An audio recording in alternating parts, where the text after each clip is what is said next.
Bonjour à tous et bienvenue sur Ninon Petra Studio. Aujourd'hui on va parler d'un point clé dans une cuisine, c'est bien évidemment le plan de travail. Alors avant toute chose, si vous n'avez pas vu l'épisode sur les façades, je vous le recommande vivement, je vous le mets juste là, ça vous donnera déjà une bonne base pour la conception de votre cuisine. Et pour tous ceux qui découvrent notre travail, donc moi je suis Ninon Petras, je suis architecte d'intérieur et au studio on travaille sur des projets de rénovation et de décoration, principalement en Ile-de-France. Mais on a aussi quelques projets un petit peu plus loin, donc n'hésitez pas si vous avez un projet prochainement à nous envoyer votre demande par email. Bon, le plan de travail c'est simple, c'est souvent l'élément le plus cher d'une cuisine, mais c'est aussi celui qui est le plus sollicité. On coupe, on pose, on nettoie, on chauffe, votre plan de travail va en voir de toutes les couleurs, donc il va pas falloir se tromper au moment de le choisir. Et s'il y a un conseil que je donne souvent à mes clients, c'est de mettre la priorité de votre budget cuisine sur cet élément-là. Et pourtant, il y a beaucoup de personnes qui choisissent uniquement pour des raisons esthétiques, donc c'est un peu dommage. Dans cette vidéo, je vais donc vous lister les avantages, les inconvénients, les budgets pour chaque plan de travail, de manière à ce que vous puissiez faire le meilleur choix. La première chose à faire, c'est de se poser les bonnes questions. Est-ce que vous cuisinez beaucoup? Est-ce que vous recevez souvent? Est-ce que vous êtes quelqu'un de plutôt soigneux ou à l'inverse, pas vraiment maniaque? Et surtout, combien de temps vous allez rester dans le logement? Que si c'est le projet de votre vie, vous n'allez peut-être pas dépenser le même budget que si c'est un investissement locatif ou si c'est un projet pour 2 ou 3 ans. Et de la même manière, une famille nombreuse qui cuisine tous les repas à la maison n'aura pas les mêmes besoins qu'un couple qui sort souvent au restaurant. L'idée, c'est donc de passer en revue tous les matériaux disponibles du moins cher au plus cher. Bon, à vous en douter, c'est le stratifié qui est plutôt un matériau entrée de gamme. Généralement, on est entre 20 à 80 € du mètre carré. Mais attention, il y a deux types de stratifiés. Il y a le premier que vous allez trouver en grande surface qu'il va falloir recouper vous-même et faire les champs adhésifs. Et ça, généralement, c'est pas très durable et les finitions sont pas hyper jolies. En revanche, chez les cuisinistes, on peut trouver des stratifiés de meilleure qualité qui ont une plus grande épaisseur et qui ont un champ adhésif qui est déjà façonné en usine. Donc là, on est plutôt sur un ouvrage sur mesure et je vous assure que vous verrez clairement la différence entre les deux. Évidemment, on est sur un petit budget et puis vous pouvez avoir pas mal de décors différents, donc des effets marbre, des effets pierre, des effets bois, tout ce que vous voulez. Par contre, ça a quand même une durée de vie limitée puisque le stratifié est très sensible à la chaleur, à l'abrasion et c'est clairement pas le matériau le plus durable. Donc je pense que ça peut être quand même adapté pour les logements en location ou pour les projets qui sont plutôt à court terme. L'intérêt, c'est que vous pouvez poser un évier sous plan parce qu'il n'y a pas la contrainte d'avoir des champs adhésifs, donc le bois n'est pas directement en contact avec l'eau. Ensuite, vous avez le bois massif, donc ça c'est un matériau soit on adore, soit on déteste, c'est vraiment en fonction de l'expérience de chacun. Au niveau du prix, on va être entre 80 et 250 € le mètre carré. Ça dépend clairement des essences de bois, ça dépend aussi de la fluctuation du marché du bois. Donc moi j'aime beaucoup, je trouve que ça apporte un aspect hyper familial, hyper chaleureux, ça fait un petit peu cuisine de campagne, cuisine à l'anglaise. Donc je trouve que ça a une esthétique qui est assez unique, c'est agréable au toucher et c'est un matériau qui peut aussi se rénover. Par contre, faites attention, le bois, bien évidemment, c'est sensible à l'eau, c'est sensible à la chaleur et puis on se dit qu'on va pouvoir le poncer et le rehuiler fréquemment. En réalité, c'est souvent complexe à faire parce que à partir du moment où vous avez certaines découpes dans la cuisine, ce qu'on vous proposera de mieux, c'est de déposer le plan en bois pour le reposer. Et là, on part directement dans des choses assez complexes. Donc le plan de travail en bois, c'est une bonne idée si vous cherchez un matériau vivant qui va se patiner, qui va un petit peu s'altérer avec le temps. Ça apporte beaucoup de cachet. En revanche, il faut être prêt à l'entretenir et à en prendre soin. On passe maintenant au plan de travail en inox. Alors souvent, on les retrouve dans les cuisines professionnelles, mais je dois vous avouer qu'on en voit de plus en plus chez les particuliers. Il y a un côté assez tendance avec le retour du chrome et je trouve que ça peut être parfois une bonne idée dans certains projets. Généralement, on est sur 300 à 600 € du mètre carré. Encore une fois, c'est des prix qui varient énormément et je trouve que c'est une bonne idée si vous cuisinez de manière intense, que vous voulez un plan de travail hyper hygiénique et quelque chose qui résiste à la chaleur. En revanche, l'inox va être plutôt sensible aux griffures et aux rayures, donc ça, faut faire assez attention. Moi, je trouve quand même que ça se nettoie hyper facilement, donc si vous recherchez un aspect contemporain, n'hésitez pas à sauter le pas. Ensuite, on va parler de tout le groupe des pierres, donc il y a des pierres naturelles et des pierres composites. Le premier qui est mon matériau chouchou, c'est le quartz, j'en utilise beaucoup sur mes projets. Donc c'est une pierre composite qui est faite d'environ 90% de pierre naturelle qui est mélangée avec de la résine et des pigments. On peut avoir certains décors qui parfois peuvent ressembler un peu au marbre et moi je l'aime beaucoup parce que c'est un matériau qui est non poreux, donc on n'a pas le risque d'avoir des taches dessus. Même un matériau aussi qui est très résistant, qui propose un large choix de couleurs. Par contre, c'est quand même un petit peu sensible à la chaleur directe. Après, attention, quand on dit ça, c'est quand même des grandes températures, donc c'est pas en mettant juste un truc sorti du micro-ondes que vous allez abîmer votre plan de travail. Je trouve qu'aujourd'hui le quartz c'est le meilleur compromis entre l'esthétique, la durabilité et la facilité d'entretien et moi je le recommande beaucoup pour un usage quotidien intensif, même pour des cuisines familiales.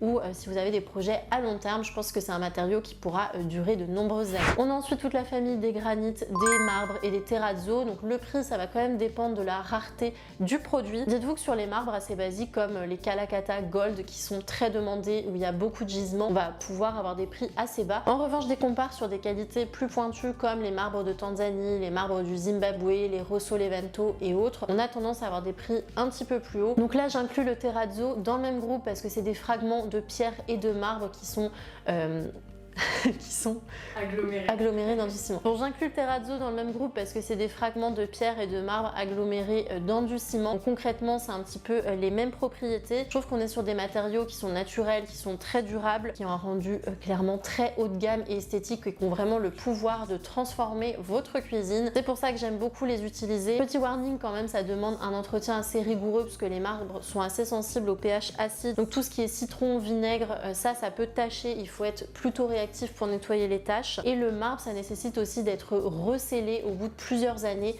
pour pouvoir boucher les pores et que le matériau soit totalement hydrofuge. Ça, c'est vraiment l'idéal pour avoir de la noblesse et du caractère dans votre cuisine. Et si vous visez un projet pour le long terme, je conseille clairement d'investir sur ce genre de matériaux. On passe maintenant à la catégorie des matériaux techniques et innovants. Donc tout d'abord, il y a le Decton, qui est un matériau plutôt onéreux. On est entre 600 et 1200 euros du mètre carré. Encore une fois, ça dépend des qualités. C'est un matériau ultra technique qui est fabriqué à partir de frittage de minéraux, donc qui sont compressés et traités à très haute température. Évidemment, ça a un prix puisque vous trouverez rien en dessous de 600 euros le mètre carré et ça peut monter jusqu'à 1200 euros le mètre carré. L'avantage évidemment, c'est que ça va résister à la chaleur, aux rayures, aux UV. C'est un matériau qui est ultra durable et qui a une très faible porosité. En revanche, le Decton peut être sensible au choc au niveau des angles et c'est quand même un matériau qui nécessite aussi d'avoir des artisans qualifiés pour pouvoir être posé. Donc ça, je le recommande pas forcément sur tout type de projet. Le Decton pour moi, c'est plus complexe à mettre en œuvre, donc ça, je vous le recommande pas si vous êtes sur un premier projet de cuisine. Ne vous embêtez pas avec des matériaux aussi sophistiqués. En revanche, si vous cherchez la technicité et l'innovation, ça peut être une bonne alternative.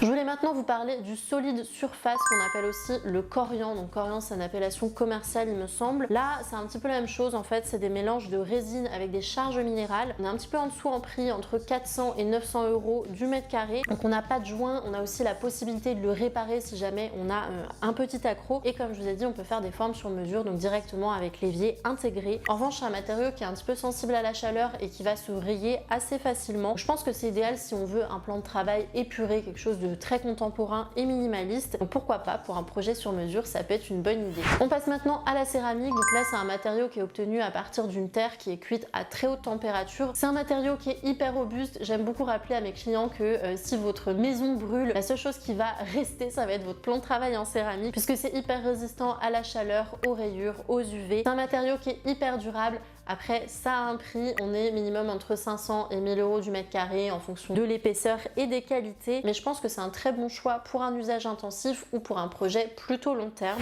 Je voulais aussi vous parler de la lave émaillée. C'est un matériau qui est encore un peu méconnu, pourtant ça fait très longtemps qu'on l'utilise. C'est un matériau qui est ultra résistant, qui va pas bouger dans le temps et qui a un fini un petit peu brillant que je trouve très esthétique. Au niveau des prix, on est entre 800 et 1500 euros du mètre carré, donc on est plutôt sur des projets haut de gamme. Par contre, attention, il y a très peu de fabricants et de poseurs qui sont habilités à vous fournir ça. C'est un matériau qui est très lourd, donc ça va demander une adaptation de la structure des caissons. Par contre, ça a clairement un pouvoir esthétique très fort, donc pourquoi pas vous pencher sur le sujet si vous en avez le budget. Bon, je pense qu'on a fait le tour des matériaux principaux que vous pourrez trouver sur le marché. Je voulais quand même faire une petite aparté sur tous les néo-matériaux. Par là, j'entends les plans de travail à base de coquilles d'huîtres, les plans de travail à base de touches d'ordinateur ou de frigo recyclés, à base de levure de bière, de café, de champignons, de tout ce que vous voulez, de végétal. Honnêtement, moi je ne suis pas du tout partante pour proposer ce genre de solution à mes clients, puisque même si je salue l'innovation et la recherche, je pense qu'on n'a pas suffisamment d'antécédents pour pouvoir apporter notre garantie en tant qu'architecte d'intérieur sur ce type de produit. J'ai déjà tenté à plusieurs reprises de faire des chiffrages avec ces entreprises-là. Malheureusement, c'est des entreprises qui sont très petites, très peu structurées. En fait, j'ai l'impression qu'on est un peu plus dans le concept et dans l'idéation plutôt que de proposer un un vrai produit qui va être posé dans nos intérieurs. Puis très clairement, lorsque mon client a le choix entre un plan de travail en marbre et un plan de travail en touche de clavier d'ordinateur en plastique recyclé au même prix, moi je vais plutôt quand même l'orienter vers un plan de travail en marbre. Donc voilà, moi je suis pas très partante de ces solutions là. N'hésitez pas à me dire si vous avez ça chez vous, vous connaissez quelqu'un qui a testé, je serais très curieuse d'avoir vos retours. Petit détail aussi, dans chacun des matériaux dont je vous ai parlé, vous avez aussi la possibilité de choisir les finitions. Ça peut être mat, ça peut être brillant, ça peut être texturé. Vous pouvez aussi choisir le type de champ que vous voulez. Donc parfois sur les pierres, vous pouvez avoir des angles droits, vous pouvez avoir des arrondis, vous pouvez avoir des petits biais coupés. Et ça change totalement le rendu. Pour faire un petit récap de tout ce que je viens de vous proposer, si vous êtes quelqu'un qui cuisinait beaucoup, je vous conseillerais plutôt le granit, le quartz ou la céramique. Si vous aimez le design et que vous avez envie de quelque chose d'audacieux et qu'on verra pas chez le voisin, partez plutôt sur un marbre avec beaucoup de caractère et de veinage, ou alors pourquoi pas de la lave émaillée. Si vous avez un petit budget, privilégiez plutôt le stratifié, voire même le stratifié compact qui sera quand même le niveau juste au-dessus. Et puis si vous voulez une ambiance chaleureuse, n'oubliez pas que le bois, ça reste quand même une très bonne alternative. Pour conclure sur le sujet des plans de travail, ne choisissez jamais un matériau avec vos yeux. Prenez le temps de comprendre le matériau, allez en showroom, posez des questions aux fournisseurs, touchez plusieurs matériaux pour voir les différences, mais surtout comprenez ce que vous achetez, les avantages, les inconvénients, les contraintes auxquelles vous allez vous exposer. Parce que par exemple, un plan de travail en bois massif, ça n'a rien à voir avec un stratifié imitation bois, ni en termes de rendu esthétique, ni en termes de comportement dans le temps. Je voulais aussi faire un petit point sur le budget, parce que quand on vous donne un prix au mètre carré, ça inclut uniquement le matériau de base, mais à ça vous allez devoir ajouter le façonnage,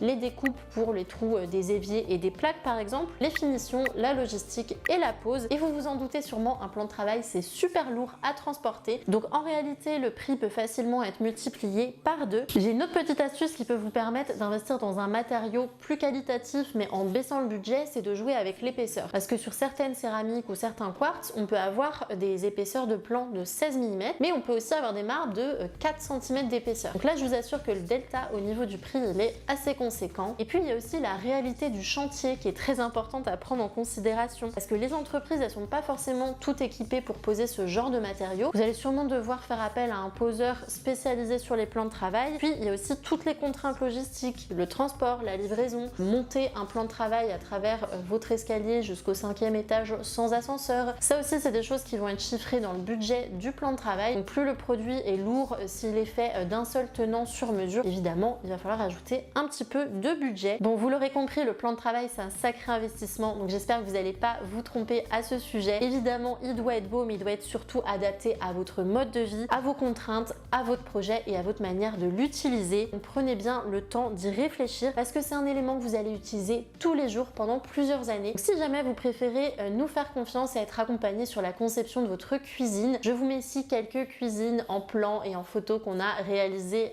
récemment. On gère la conception de nos cuisines en interne au studio, on travaille également avec un bureau d'études en externe qui vient vraiment optimiser toutes nos confections de cuisine, et ensuite on a une entreprise tout corps d'état partenaire avec qui on travaille sur tous nos chantiers de rénovation. Ça se passe plutôt bien et je pense qu'on arrive à faire des cuisines qui plaisent à nos clients. Merci d'avoir regardé la vidéo jusqu'au bout. Si vous n'êtes pas encore abonné à cette chaîne YouTube, je vous invite à le faire tout de suite. En attendant, je vous souhaite de passer une bonne semaine et on se retrouve très bientôt.